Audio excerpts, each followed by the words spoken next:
अस्सलाम वालेकुम वरहमतुल्लाहि वबरकातुहू। डियर स्टूडेंट्स, उम्मीद करते हैं कि बेटा आप अच्छे से होंगे। आज हम लेक्चर नंबर 4 लेके आए हैं बेटा आपके चैप्टर क्वाड्रिलेटरल्स में। आज हम थ्योरम 8.8 स्टार्ट करेंगे बेटा। यही वाली थ्योरम हमें आज पढ़नी है, तो स्टार्ट करते हैं बेटा। इस थ्योरम का जो स्टेटमेंट है बेटा वो है a quadrilateral is a parallelogram if a pair of opposite sides is equal and parallel।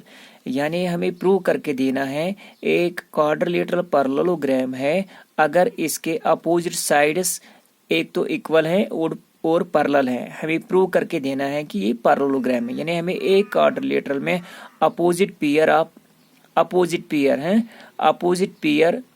Sides की जो पेयर है वो एक तो पैरेलल करनी है और क्या करनी है, इक्वल बनानी है। ठीक है बेटा, देखो कैसे इसको प्रूव करेंगे बेटा।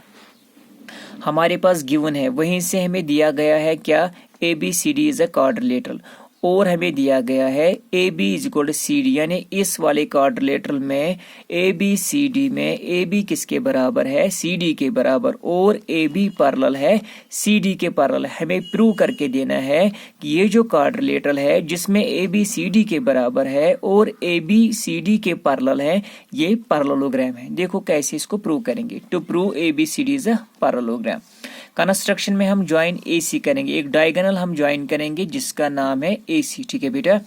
प्रूफ, देखो प्रूफ इसका कैसे निकालेंगे। हम दो ट्रायंगल लेंगे बेटा। कौन कौन सा ट्रायंगल, एक लेंगे ट्रायंगल ABC और लेंगे ट्रायंगल CDA। दो ट्रायंगल लेंगे ABC ये वाला ट्रायंगल और CDA ये वाला ट्रायंगल। ठीक है बेटा। AC is equal to CA, AC is equal to AC और AC is equal to CA, ये इक्वल है बेटा। क्यों? क्योंकि ये कॉमन साइड है दोनों ट्रायंगल्स में। ठीक है बेटा। Angle 1 is equal to angle 2, ये वाला एंगल और ये वाला एंगल बेटा इक्वल है। क्यों? क्योंकि ये अल्टरनेट इंटीरियर एंगल्स हैं। क्योंकि हमें गिवन में है AB parallel CD and AC is a transversal, then angle 1 is equal to angle 2 because they are alternate interior angles. ठीक है बेटा। और AB is equal to CD, ये भी हमें गिवन है। AB किसके बराबर है बेटा, CD के बराबर, ये हमें गिवन है। अच्छा, हमने प्रूव करके दिया है इन दो ट्रायंगल्स में, किस किस ट्रायंगल में, ट्रायंगल ABC और ट्रायंगल CDA में, इस वाले ट्रायंगल में और इस वाले ट्रायंगल में हमने प्रूव करके दिया है angle 1 is equal to angle 2, AC is equal to AC and AB is equal to CD। हमने प्रूव करके दिया है साइड इन दो ट्रायंगल्स में इक्वल है, तो ट्रायंगल्स क्या कहलाएंगे फिर, कॉन्ग्रुएंट कहलाएंगे। Therefore triangle ABC congruent triangle CDA। क्यों ये कॉन्ग्रुएंट है? By SAS rule, by SAS congruency rule the two triangles are congruent. Side property यहाँ पे होल्ड होती है तो ट्रायंगल्स कॉन्ग्रुएंट कहलाएंगे बेटा। ठीक है बेटा। अच्छा, when triangles are congruent corresponding sides are equal, अगर ट्रायंगल्स कॉन्ग्रुएंट है तो जो इनके कॉरस्पॉन्डिंग साइड है, फॉर एग्जांपल BC और DA कॉरस्पॉन्डिंग साइड है, ये आपस में इक्वल होंगे। क्यों इक्वल होंगे? Corresponding parts of congruent triangles, ये कॉरस्पॉन्डिंग पार्ट्स है किनके, कॉन्ग्रुएंट ट्रायंगल्स के। तो BC किसके बराबर होगा, AD। और कॉरस्पॉन्डिंग एंगल्स भी इक्वल होते हैं तब जब ट्रायंगल्स क्या होते हैं, कॉन्ग्रुएंट। तो कॉरस्पॉन्डिंग एंगल कौन कौन सा है इसमें एंगल, इस वाले ट्रायंगल में एंगल 3 और इस वाले ट्रायंगल में एंगल 4, ये आपस में क्या है, कॉरस्पॉन्डिंग एंगल्स है, इन दो ट्रायंगल्स के कॉरस्पॉन्डिंग एंगल्स है, तो ये भी इक्वल है। बट अगर आप फिगर पे देखोगे ये जो कॉरस्पॉन्डिंग एंगल है इन दो ट्रायंगल्स के, ये पूरे क्वाड्रिलेटरल में अल्टरनेट इंटीरियर एंगल्स भी है ना बेटा। हमने इन दो ट्रायंगल्स में ये प्रूव करके दिया है कि एंगल 3 एंगल 4 के बराबर है। क्यों? Congruent parts of corresponding parts of congruent triangles. मगर इस सारे क्वाड्रिलेटरल में ये क्या है, अल्टरनेट इंटीरियर एंगल्स। आपने ऑलरेडी पढ़ा है जब अल्टरनेट इंटीरियर एंगल्स इक्वल होते हैं तब लाइंस क्या होते हैं बेटा, पैरेलल होते हैं। तो वही मैंने लिखा है बेटा, angle 3 is equal to angle 4 CPCT। अच्छा, but they are alternate interior angles, मगर ये अल्टरनेट इंटीरियर एंगल्स हैं और ये इक्वल है तब लाइंस क्या होंगी बेटा, पैरेलल होते हैं। Therefore BC parallel AD, therefore BC parallel AD। From first and second, first क्या है, फर्स्ट है BC is equal to AD and second क्या है, BC पैरेलल AD। हमें गिवन था ये वाला AB किसके बराबर था, CD के, और AB किसके बराबर था, CD के। हमने दूसरी पेयर पैरेलल करके दी है, यानी हमने BC को पैरेलल किया है AD और BC को बराबर किया है, इक्वल किया है किसके बराबर, AD के बराबर। Hence ABCD is a parallelogram. क्यों? Because opposite sides are equal and parallel in a quadrilateral, when opposite sides are equal and parallel then it is a parallelogram. तो इस तरह से ये वाली थ्योरम प्रूव हो गई है। ठीक है बेटा, आपको समझ में आया होगा, होप कि आपको समझ में आया होगा। ठीक है बेटा। अच्छा, इस तरह से हमने इस वाले एक्सरसाइज तक, अब हम एक्सरसाइज 8.1 स्टार्ट करेंगे। यहाँ तक जितनी भी थ्योरम्स हैं, ये थ्योरम्स 8 थ्योरम्स या 8.1 से हमने स्टार्ट किया था। आज ये 8.8 वाली थ्योरम है। तो यहाँ तक ये थ्योरम्स आप बेटा घर में प्रैक्टिस कर लेना, ये तभी आपको अच्छे से आएंगे जब आप प्रैक्टिस करोगे इनमें। वरना अगर आप ऐसे ही छोड़ोगे, फिर बाद में कहोगे कि हम बाद में हम प्रैक्टिस करेंगे, तब तक आप भूल जाओगे, फिर आपको ये समझ में नहीं आएंगे।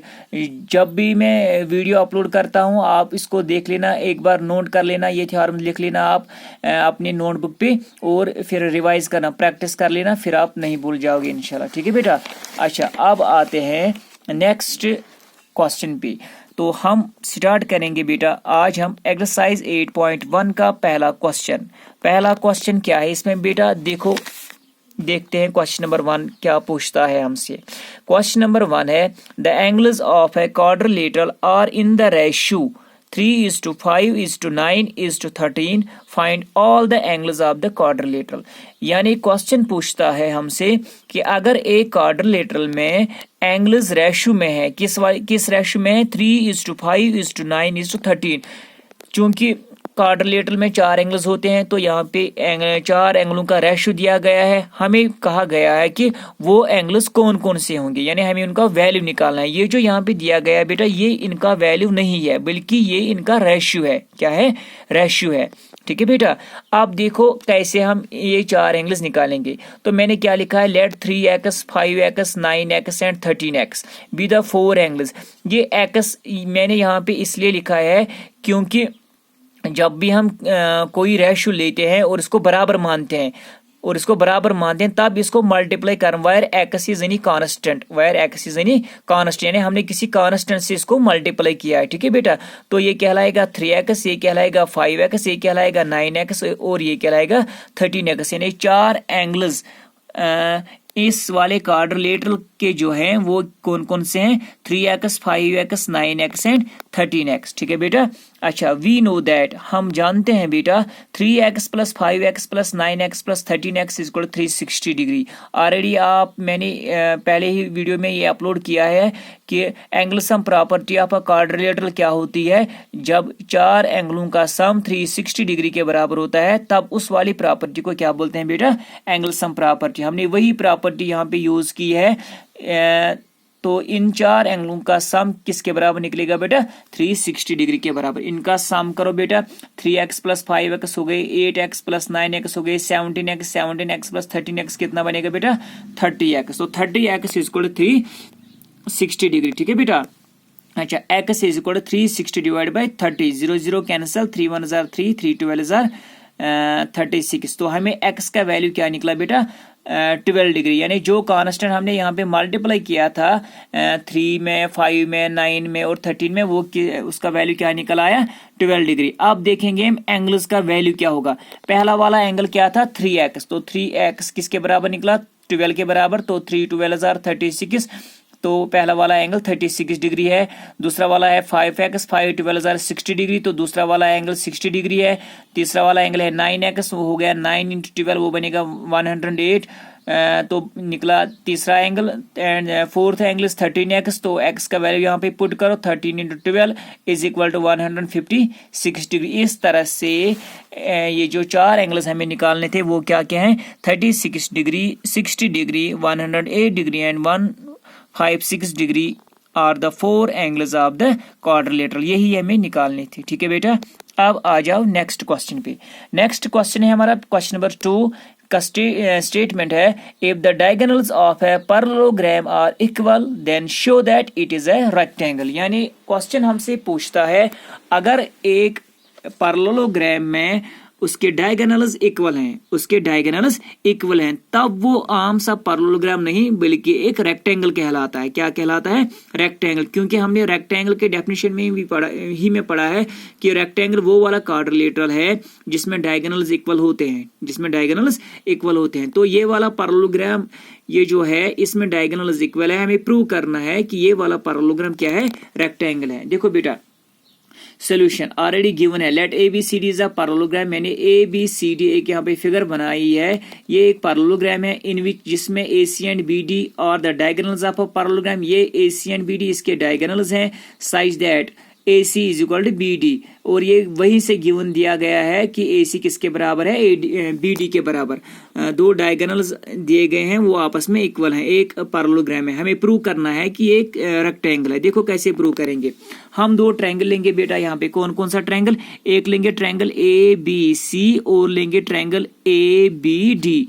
ये वाला ट्रायंगल ऐसे और ये वाला ए, ये है B and this is D, ये वाला ट्रायंगल। ठीक है, दो ट्रायंगल्स हमने लिए, कौन कौन से? A B C and A B and D वाला ट्रायंगल। ठीक है बेटा।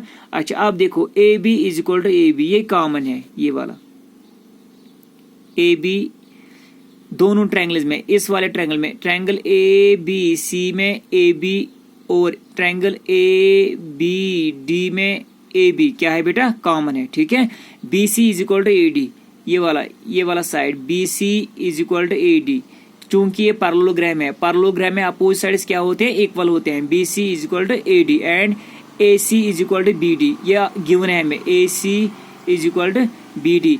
यानी इन दो ट्रायंगल्स में तीनों साइड्स आपस में इक्वल हैं, तीनों साइड्स आपस में इक्वल हैं, तो दोनों ट्रायंगल आपस में कॉन्ग्रुएंट होंगे। क्यों बेटा कॉन्ग्रुएंट होंगे? हमने एक रूल पढ़ा है by triple S congruency rule, by triple S यानी by triple S criteria, by side side side property the two triangles are congruent, the two triangles are congruent. When triangles are congruent, you know that the corresponding sides are equal, corresponding angles are equal, but here we have to we will write here corresponding angles. हमें sides की यहाँ पे जरूरत नहीं है, हम corresponding angles लिखेंगे बेटा। अगर दो ट्रायंगल congruent है, अगर ट्रायंगल ABC congruent है ट्रायंगल ABD के, तब क्या होगा बेटा? तब एंगल ABC ये वाला एंगल ABC ये वाला angle, whole angle this angle ABC इस वाले ट्रायंगल का इज इक्वल टू किसके बराबर होगा? Angle BAD, angle BAD। क्यों ये बराबर होगा? बाई CPCT यानी by corresponding parts of congruent triangles. अगर कई दो ट्रायंगल्स कॉन्ग्रुएंट होते हैं, जो उनके कॉरस्पॉन्डिंग एंगल्स होते हैं वो भी इक्वल होते हैं और कॉरस्पॉन्डिंग साइड्स होते हैं वो भी इक्वल होते हैं, लेकिन यहाँ पे हमें कॉरस्पॉन्डिंग साइड्स की जरूरत नहीं है, हम कॉरस्पॉन्डिंग एंगल लेंगे, तब angle ABC is equal to angle BAD equal होगा। इसका यहाँ पे फर्स्ट नाम रख लेना आप। ठीक है बेटा। आप अब देखो since ABCD is a parallelogram, ये हमें क्वेश्चन में गिवन है कि ये पैरेललोग्राम है। दस angle ABC plus angle BAD, देखो कौन कौन सा एंगल ABC यही वाला एंगल AB ये वाला एंगल और एंगल BAD यानी ये वाला एंगल, ये वाला एंगल और ये वाला एंगल। ठीक है बेटा। क्या है इनका जो सम लेंगे इज इक्वल टू 180 डिग्री। जरा बेटा बोलो क्यों? क्योंकि ये को इंटीरियर एंगल्स हैं, या आप ऐसा भी बोल सकते हैं angles on the same side of the transversal are supplementary. अगर हम दो लाइन्स बेटा ऐसे लेंगे, चूंकि ये पैरेललोग्राम है AD पैरेलल BC और ये इनका ट्रांसवर्सल है, ये इनका ट्रांसवर्सल है, ये वाला एंगल और ये वाला एंगल वो एंगल्स हैं जो ट्रांसवर्सल के सेम साइड हैं, तो ये इनका सम क्या होता है बेटा? 180 सप्लीमेंट्री होते हैं, यानी angles on the same side of the transversal are supplementary, तब इनका सम क्या निकलेगा बेटा? 180 डिग्री के बराबर निकलेगा। ठीक है बेटा। और मैंने लिखा है angle ABC plus angle ABC, इस BAD के बदले भी मैंने बेटा एंगल ABC लिखा। क्यों? क्योंकि ये हमने ऊपर प्रूव करके दिया है एंगल BAD किसके बराबर है? एंगल ABC के बराबर, तो मैंने एंगल BAD के बदले में भी यहाँ बेटा एंगल ABC लिखा है इज इक्वल टू 180 डिग्री। तो angle ABC plus angle ABC is equal to ये बनेंगे twice angle ABC is equal to 180 degree, which implies angle ABC is equal to 180 degree. ये जो 2 यहाँ पे मल्टीप्लाइड है, ये यहाँ ट्रांसफर हो जाएगा, ये डिवाइड हो जाएगा, 180 डिवाइड बाई 2 क्या निकलेगा? 90 डिग्री। क्योंकि बेटा हमें प्रूव करना था कि ये जो पैरेललोग्राम है जिसमें डायगोनल्स आपस में इक्वल हैं, ये प्रूव करके दे दो। ये एक रेक्टेंगल है बेटा।